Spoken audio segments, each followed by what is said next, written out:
sina Julie at Christine. Andun sa looban, ito rin. Miss ko na yung mga anak ko. Christine? Julie? Nandito na yung mama niyo. Tama. Magaling na po ba ako, ate? Mga anak! Mama! Miss ko na kayo. Ako tayo. Sige, anak. May regalo nga pala ako sa inyo. Sa inyo mga anak. Wow! Ang ganda naman! Nagustuhan ko namin, mama. Thank you po. Kumusta mga anak? Kumusta na pala yung pag-aaral ng mga anak? Okay lang po, mama. Pasensya na kayo nga kasi lagi ako wala. Hindi ko pa kayo naaalagaan. Kailangan ko na talaga kasing magtrabaho para sa kinabukasan niyo. Naiintindihan ko naman po, mama. Teka, nasan niyo ba yung kapatid niyong si Angelica? Bakit hindi ko siya nakikita dito? Mama, huwag ko sana kayo magagali sa sasabihin ko. Hay naku, Ate Cindy! Punta muna kayo sa kwarto mga anak. Mag-uusap lang kami ng tita mo.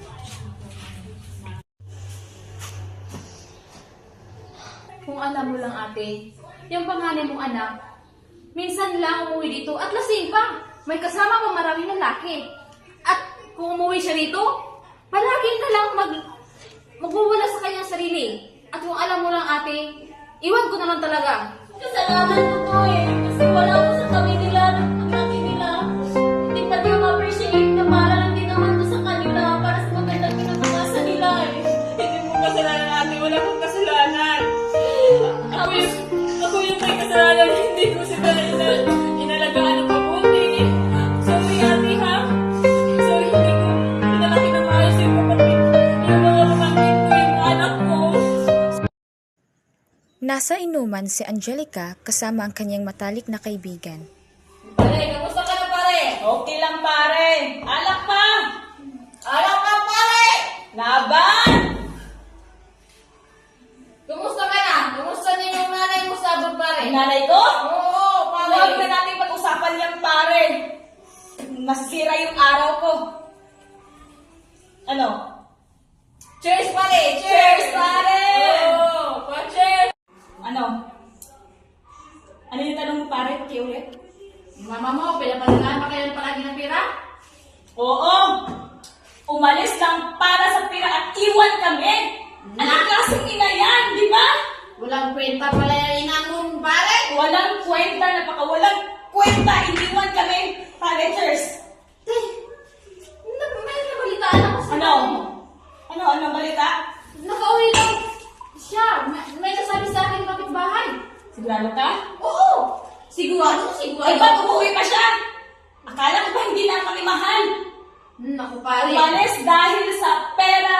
Dahil hindi niya kami mahal. Yun ang Overtake totoo. ka lang, pare, kasi hindi mo ako sinagot, pare. Pare, baliw ka ata, pare. Kasi di... Pasok! Pasok, sino ba yan? Sino walang kwentang yan? Walang hiya kang bata ka! Mama! Ano ginagawa mo dito? Walang hiya kang bata ka! Ano pakialam mo? Huwag kang mangialam dito! Huwag kang mangialam! Kaibigan, Ano pakialam mo? Yung ginagawa mo dito ha? Mantalang ako naghihirap ako dito doon sa abroad! wala kang paki kasi umalis ka dahil sa pera, ma! Wala kang karapatan na sumbak-sumbakan ako ha? Hindi mo alam yung mga paghihirap na ginawa ko doon para lang mabuhay kayo! Hindi! Hindi mo kami mahal! Ang tagal mong nawala, hindi na kita kailangan! Yan lang ba yung iniisip mo ha? Hindi mo iniisip talaga na yung ginawa ko ay para lang din na naman sa iyo? Sa inyo ng kapatid mo? Kaya naman natin, di ba? Umuwi na tayo Hindi na! na kita kailangan! Hindi na Umuwi kita ka na para sa akin! Umalis ka!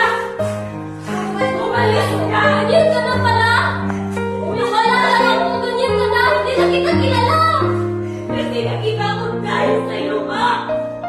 Wala na sa'yo, ma!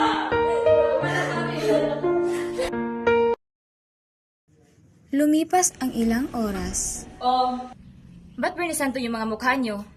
Hindi ba kayo sanay? At sanayin nyo na rin at sabihin nyo na wala tayong katulong dito. Tortang talong lang yung ulam. Di bale, pag nagpadala naman niya ng pera, marami tayong ulam. At hindi lang ulam ha, t-shirts, pabango, bag, sapatos. Ate, tama na sabi. Cristel, dalhin mo na yan sa Chuli sa kwarto. Sige na. Sige na, anak, Chuli. Pasok ka na sa kwarto. Sama sa kuya. Sige na. Pwede ba? Tigilan mo akong tawag sa kanila ng anak. Mamiss pa yan ni Chuli. Mawawala ka rin naman. Ikaw lang naman ang hindi kumikilala sa akin na ina eh. Os, 1, 2, 5, 6 na linggo. Tingnan natin kung hindi si Tita Eugene ang maging nanay naman yan. Ano ba talaga gusto mo, Angelica? Hindi ba ito yung gusto mo? Pinagtutulakan mo kung umalis? Oo, at sana huwag ka nang bumalik. Ano? Bastos mo talaga eh, no? Ma, Ano? Lalayas ka na naman, ha? Sige! Lumayas ka! Magpapalaya ka sa piso mo! Lumayas ka! Magpapakabuntis ka! ma, tama na. Tingnan ko lang kung ispituhin ka ng magiging anak mo. Alam mo, nagpapasalamat ako sa Diyos na hindi sinilang ang 2 anak na galing sa isang babae na responsable at makasarili katulad mo. At kung magkakanak man ako, magkasama kami kahit sa hirap at ginhawa. Hindi lang ipagpalit dahil sa pera. Ang kapal na mukha mo! Ang kapal na mukha mo! Ang kapal na mukha mo!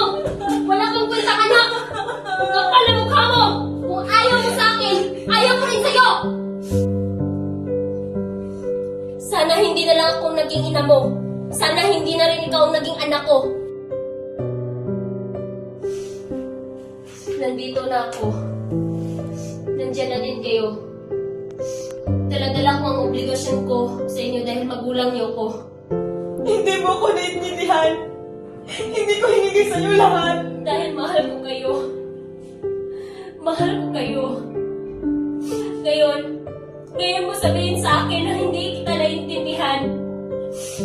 Bakit, Angelica? Ako ba naiintindihan mo kahit minsan? Hindi! Sarili mo lang yung iniintindi mo.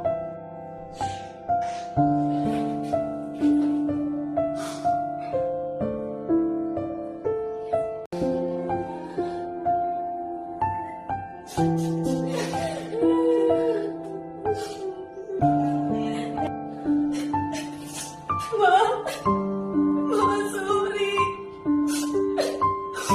Sorry, Ma. Sama ako. Ngayon ko lang na-realize na Ang sama ko, anak, Ma. Sorry. Sorry, Ma. at least naiintindihan mo na yung mga sakripisyo ko para sa inyo.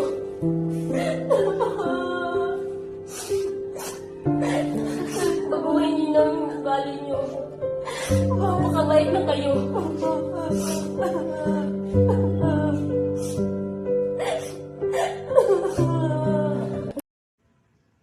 Pahalagahan ang sakripisyo ng ating ina, maaaring hindi man nila tayo naaalagaan, gustuhin man nila na nasa tabi lang natin sila, mas iisipin niya ang kinabukasan ng kanilang mga anak. Kaya tayong mga anak ay matutong magpahalaga at mahalin ng ating ina, kahit iyon na lang ang isukli natin sa kanilang sakripisyo para sa atin.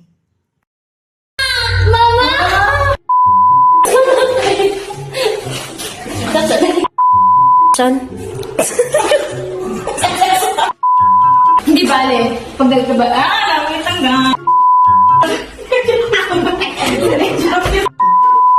hindi sa tulad mong pera! Ay, joke. Paghihirap ko sa'yo. Ay, joke. Michael, ay.